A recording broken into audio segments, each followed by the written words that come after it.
Hi students, welcome to BioTeam channel. Today we are going to discuss about class 8 science chapter number 1 crop production and management. So let us begin with first introduction. So why is food required? We know that all living organisms require food to perform their body function, various body functions like excretion, digestion, respiration, reproduction. So how do these animals get food? We know that plants prepare food by photosynthesis. Animals are in turn depend upon the plants either directly or indirectly for their nutrition, that is food. So let us first understand today what are the agricultural practices which are carried out in this crop production and management. So first let us understand what is crop. So this crop is when a plant of a similar kind is grown or cultivated in a large scale. It is called as crop. And this crop is, you can take the example of wheat, rice, jawar, which are grown in a large scale by the farmers. We can call them as crop. So based on season, we can classify these crops into various types. Mainly the important part, kharif crops, rabi crops. So kharif crops are the crops which are grown during rainy season, that is from June to September. So we have examples like paddy, maize, soybean, etc., which are grown in the rainy season. They are called kharif crops. And another one is rabi crops, which are grown during winter season, that is from October to March. We have examples like wheat, gram, pea, mustard, linseed, etc. So we have mainly two types of crops classified based on season. One is kharif crops, the other is rabi crops. So you can, this is an important point which you can go with the differences also. This is important.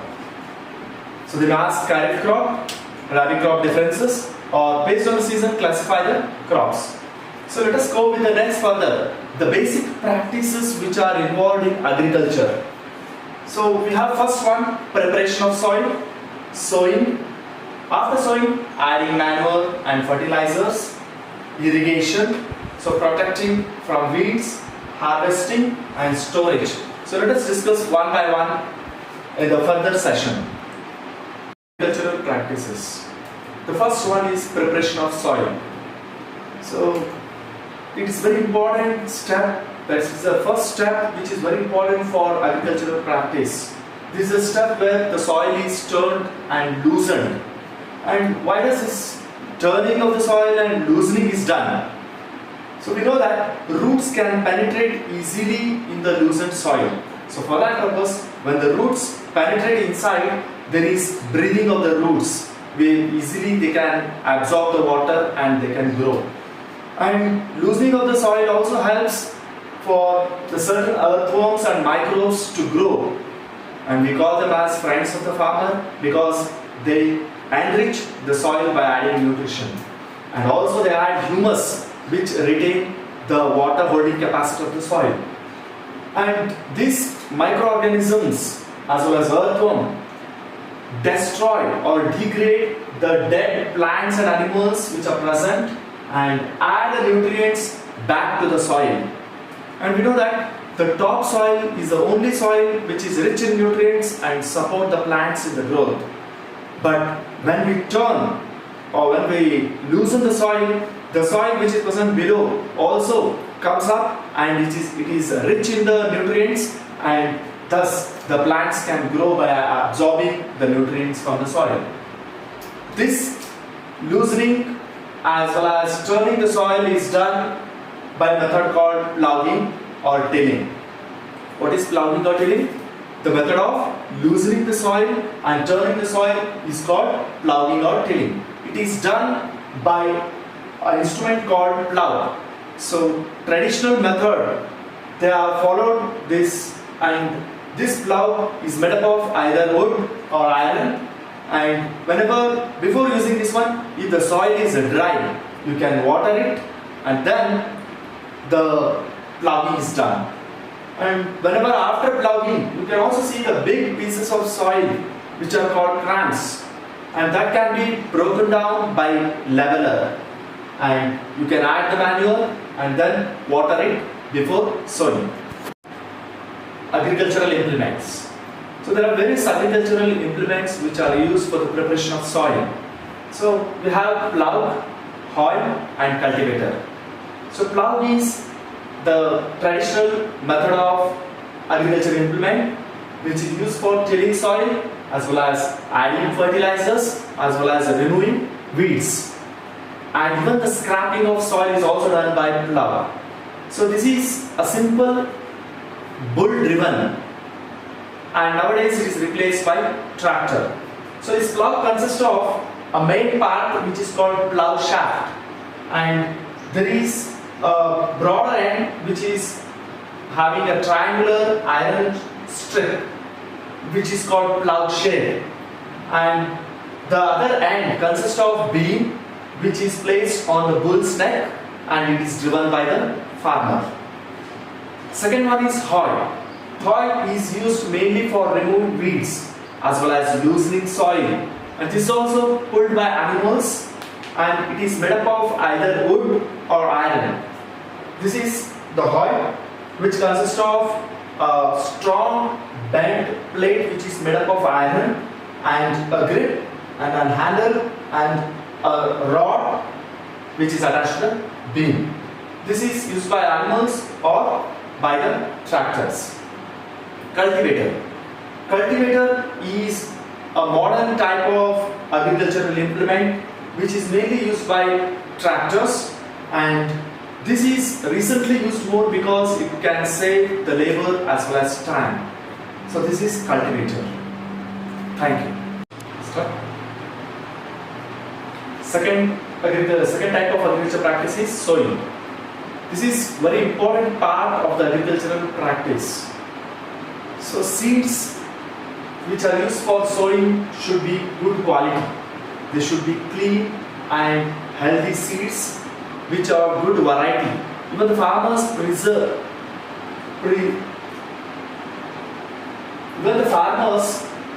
try to select the seeds which give high yield. And we have different types of tools which are used for sowing. One of them is traditional method.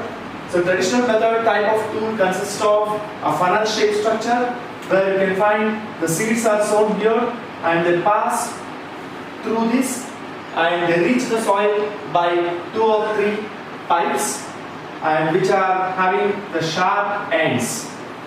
Like this, sowing is done by the traditional method.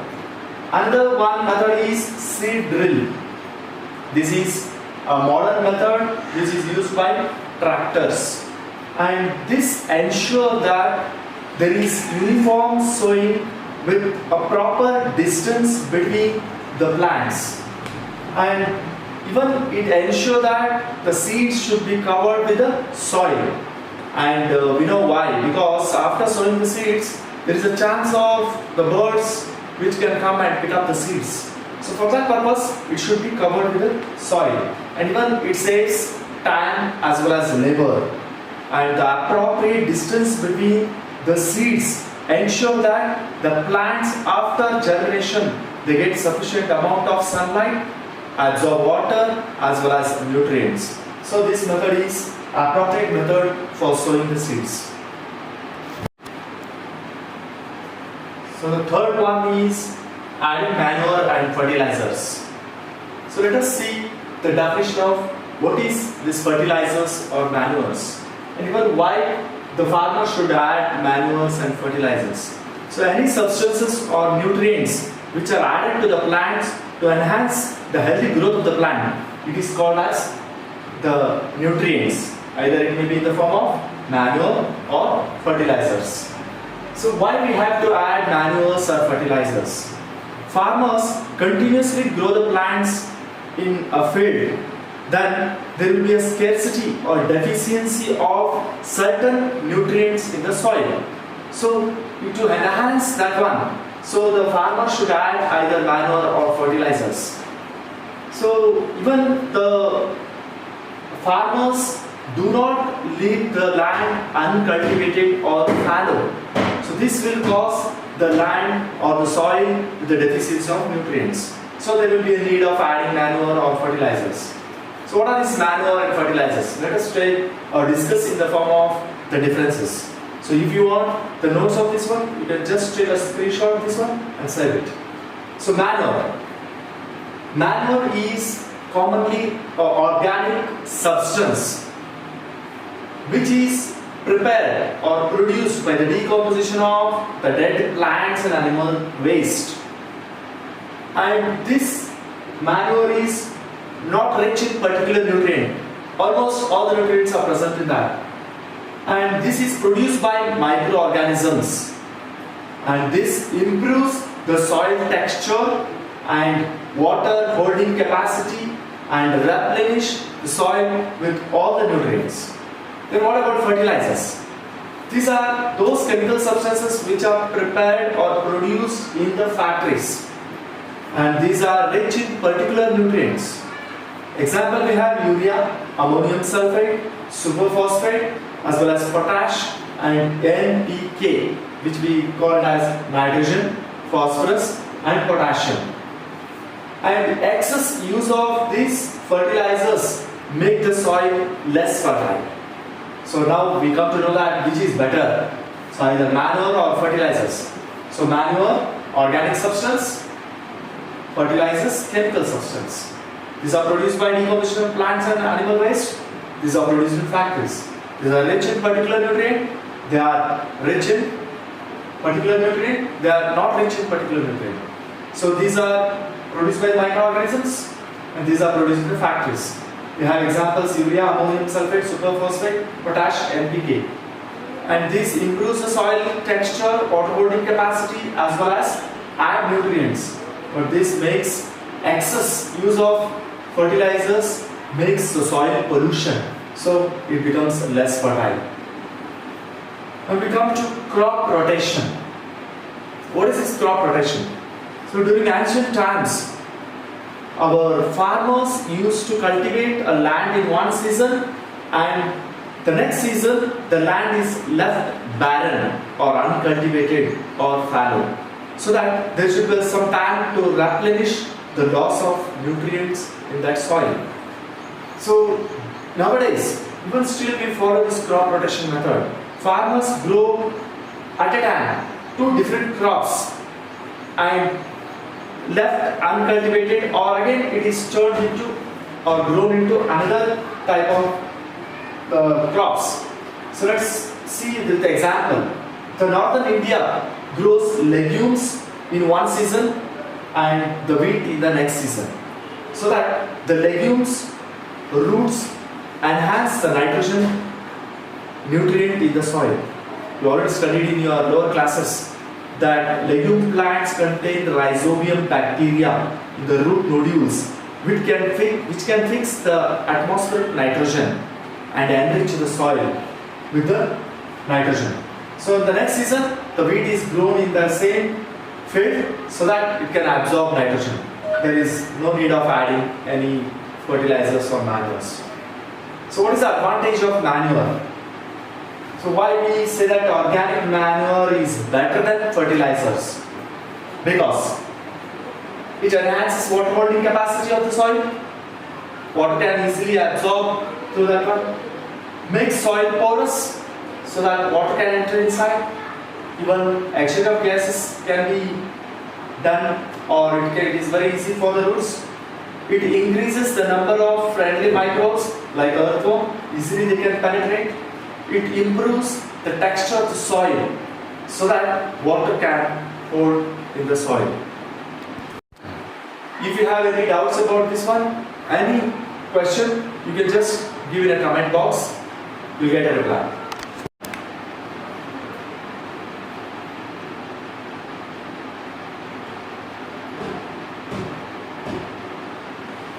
All living beings need water to survive.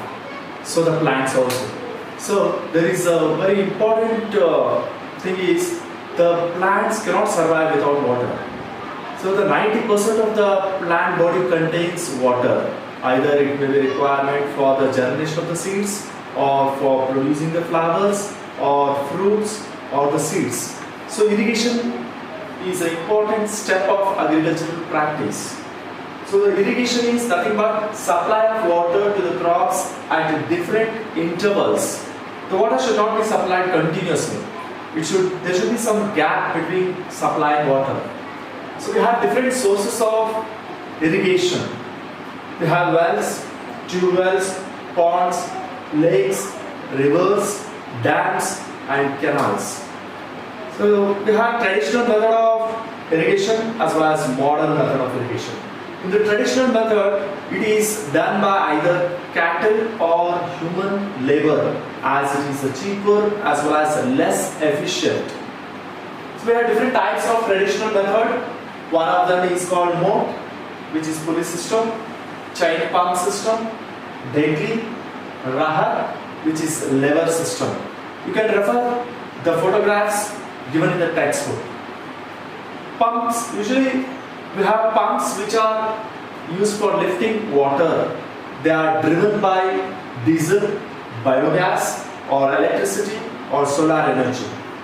Coming to modern method of irrigation where pumps are more used.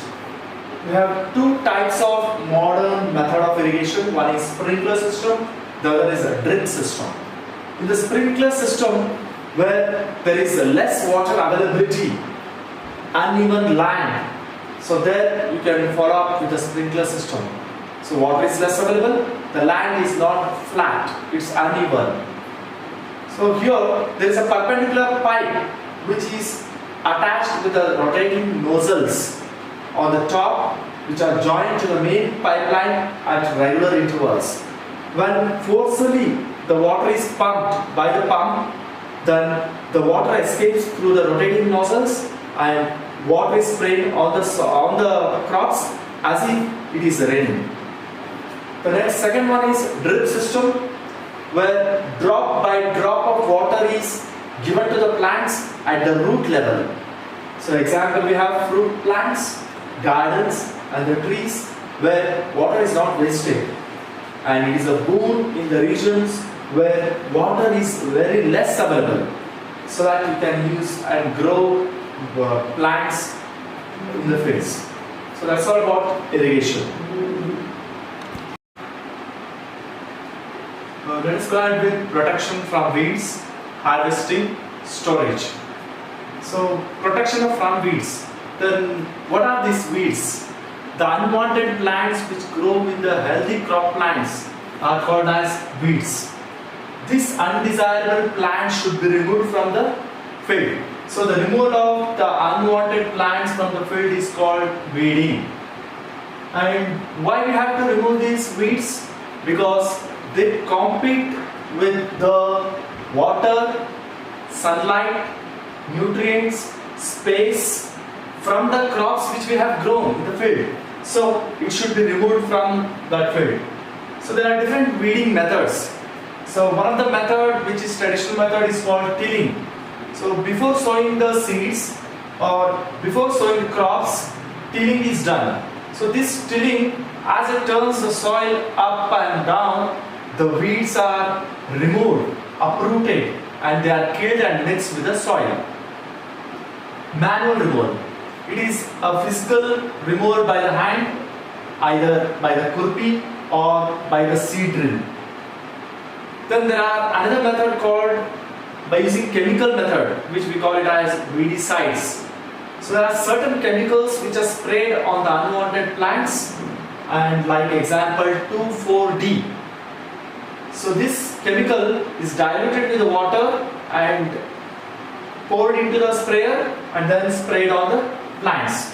And during this time, as it causes the dangerous, or it is very having a bad effect on the farmers, they should cover the nose as well as mouth with a piece of cloth during spraying. So like this, we can protect our crops from the weeds. Next is harvesting. So after the seeds which we have sown, now they have grown, and there is, after maturity, there is a time to harvest. So the cutting of crop after mature is called harvesting. So we know that these plants take certain period of time, like 3 to 4 months, for cereal crops to get matured. And during this time, they are pulled out from the ground, closer to the ground, and then the harvesting is done. So harvesting is usually done by sickle or harvester. So threshing is the process of separation of the grain seeds from the chaff. And this chaff is unwanted part of the grown crops. So the crop seeds are separated from this chaff. It's called threshing. So threshing is also done by a machine called combine, where you can find both harvester as well as thresher in the same machine. So the farmers who are having small landholds can go for winnowing, where the separation of the seeds from the chaff is done very easily. The last method is storage. So this is after growing the seeds contain some moisture, water, and if these seeds are not dried, then we cannot store them, because this moisture attract insects, rats, microorganisms, and damage the crops. So it's a safe storage, requires certain method of applying how the seeds can be stored. So fresh crop are dried in sunlight and they can be stored. And sometimes the storing of the grains can be done in the jute bags or metallic bins when they are in a small amount. If it is in a large scale of production of the crops is there, then storage becomes very important part. Then they are stored in the silos or granaries. Even sometimes if you want to store the seeds in the home, dried leaves are used, which are from the neem leaves, and thus the home storage can be done. Sometimes there is a storage of the grains in the godowns. So in the big godowns there is a chemical treatment which will protect the crops or the seeds from the pests as well as microorganisms, and thus the storage part of the agricultural practices is over. So these are all the steps which we have discussed so long. So last part is animal husbandry. So we have studied that plants are the main source of food for animals. Not only that, but there are even animals as well as animal products which are used as alternative source of food. So animals which are reared on a large scale for the production of food is called as animal husbandry. So there is a proper care and maintenance is done in this animal husbandry. We have heard about dairies, then vermiculture as well as fisheries. So rearing of fish. You know that coastal areas, people, they are dependent upon the coastal food, that is fish, egg, meat and milk. These are all the byproducts of animal husbandry. So this is about the first chapter, crop production and management. If you have any doubts, please come to the inbox and you can post the message and you will get the reply. Thank you. If you like this video, so please comment, share and subscribe to our channel.